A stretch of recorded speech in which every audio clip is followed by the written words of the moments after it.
Hi, my name's Harryreardon. I'm a little late on this. It's been super busy. Before we do anything, make sure you like and subscribe. So I finally got to see Highlander in the cinema, in a packed cinema.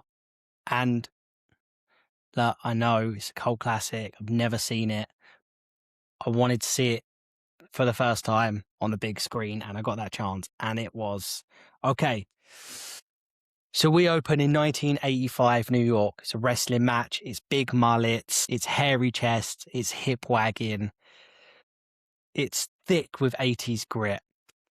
And right in the middle, looking depressed as all hell, is our hero, Christopher Lambert, Connor McLeod of the Clan McLeod. He's wearing a trench coat. It's like Thomas Jane playing a depressed Inspector Gadget. He's fantastic. He's wandering the streets of Manhattan. He's got the big trench coat, which is definitely not OSHA compliant for concealed sword storage. It's fantastic. We get into the parking lot, and this is where we get our understanding of what the hell is going on in this world. This dude pops out. They clearly know each other. They both got swords, ancient swords. But as soon as the fight starts, look, the choreography is what it is they're both master swordsmen, whatever, right? It's the moment when Connor McLeod of Clan McLeod, he backs away, and oh boy, he just starts backflipping down the thing. I had a ball with this film, right? Why is the guy backflipping all over the shop? Who cares? It doesn't matter. And then he gets his head chopped off cleanly.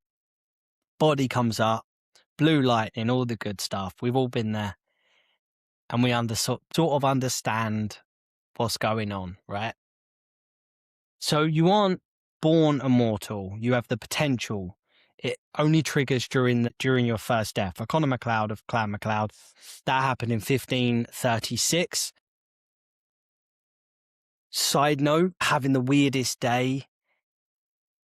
I was ghosted the entire day. Everywhere I went, I was holding doors open. I was getting ignored.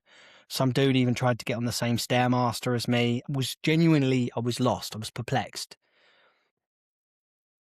I went to get my water from the cinema. You know, the 3 staff members, I'm the only number on the board.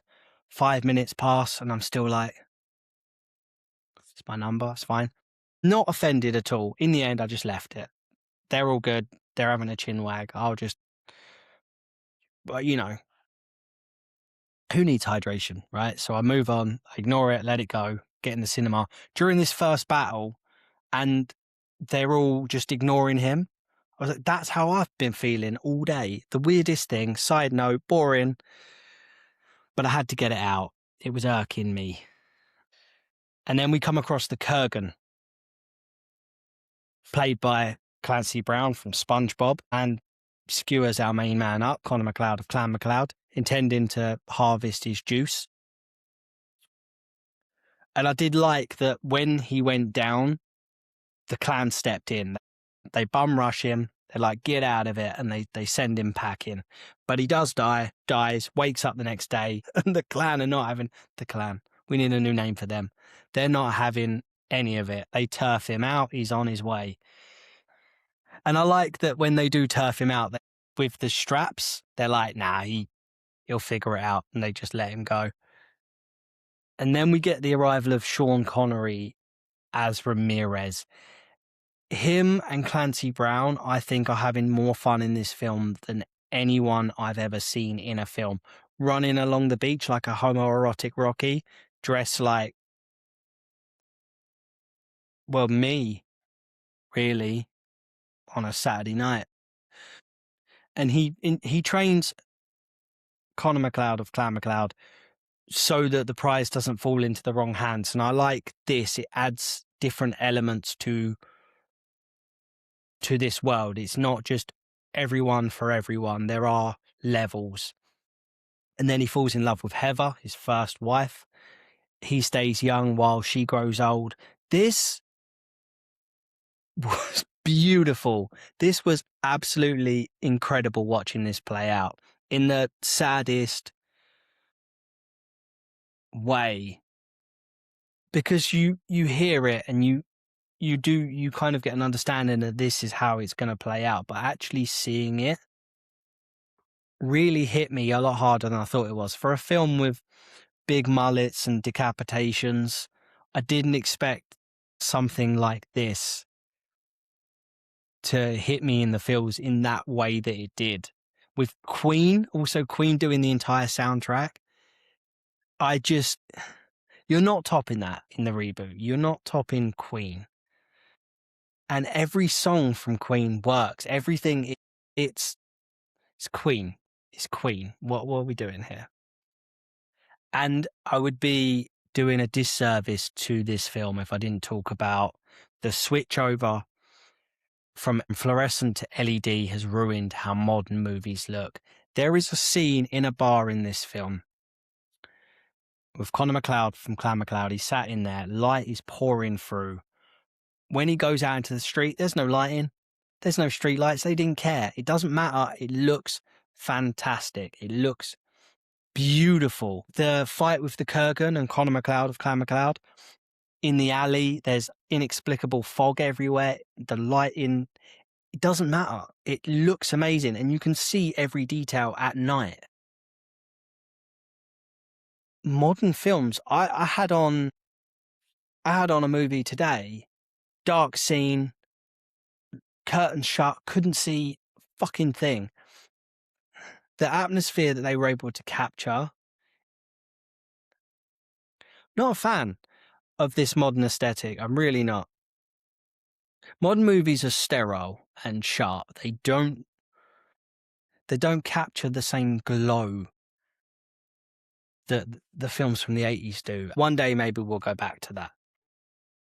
Also, we do cut. It's sort of like a Wolverine X-Men Origins. He's fighting Nazis. He gets shot down. He saves Rachel. And this tells you a lot about the man. He can't have kids, but he saves her. I'm assuming he raises her. Either way, in modern day, she's working for him. When he goes, he sets up everything in his estate to go to her. And he's not just a warrior. He's a father figure. And there's also a character in this, I want to say Detective Bedso, who's from Scranton, PA, which officially in my headcanon puts this in the Office universe, which would explain Creed. That's all I'm saying. We're moving on. Although I do like that they do describe the Kurgan as the strongest of us all. Connor MacLeod has had 400 years to bulk up, and he just kind of didn't, which is, I mean, just hit the gym, man. 400 years, you'd just be a wall. Just all the steroids of 400 years, you can't die. You'd look great. The wild man energy, the licking, he licks the priest's hands, the tongue flicking. The tongue flicking is such a difficult thing because it's not something that every actor can do and can get away with. Henry Cavill in The Minister of Ungentlemanly Warfare, he keeps doing this tongue out crazy man thing. And I love Henry Cavill, he's the man. It was the only moment in that film where I remember going, nah, come on, man. Don't do that. And the fact that these guys won't fight on holy ground. The Kurgan won't fight on holy ground, but Connor MacLeod of Clan MacLeod is fully ready to throw down in the church, which I do love. I feel like a modern film wouldn't have that role reversal, if that makes sense. And I'm not dissing Connor MacLeod of Clan MacLeod, Chris Lambert. His physique in this, he's got the hairy chest. He looks great. He looks absolutely fantastic. I'm just saying, you got 400 years, you'll get it done. The final duel in this film is fucking legendary. They keep it almost entirely in silhouette, in a silhouette, creating this beautiful aesthetic that only breaks when the glass shatters to reveal the New York skyline.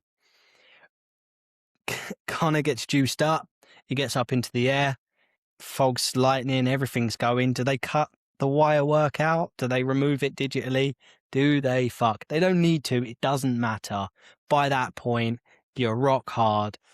You're excited. You're throwing popcorn at the kids in front of you. You've already kicked the usher away who's trying to turf you out for screaming. None of it matters. Because this movie is it's too good. It's too entertaining in the best way possible. It has style, it has charm, it has heart, and it refuses to apologize for having any of them things, and I absolutely love it. Despite being a theatrical flop, a 19 million budget, 12.9 million return, Highlander became a legend on VHS and HBO, and it has a perfect ending. After 400 years of loss, from the Highlands to Heather, Connor finally earns the right to grow old and find happiness. It's a flawed, beautiful rock and roll masterpiece. There can only be one 40 years later.